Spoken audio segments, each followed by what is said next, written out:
You ask Tiger to solve. This deals with linear equations with one unknown. The final result is x equals 10/9. Let's solve it step by step. Simplify the expression. Expand the parentheses. Multiply the coefficients. Simplify the arithmetic. Group like terms. Simplify the arithmetic. Group all constants on the right side of the equation.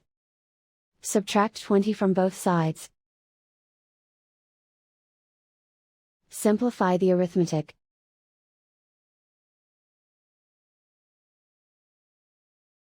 Isolate the x. Divide both sides by -18.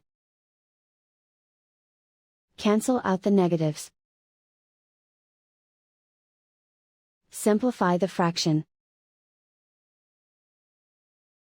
Cancel out the negatives. Find the greatest common factor of the numerator and denominator. Factor out and cancel the greatest common factor. And so the final result is x equals 10/9.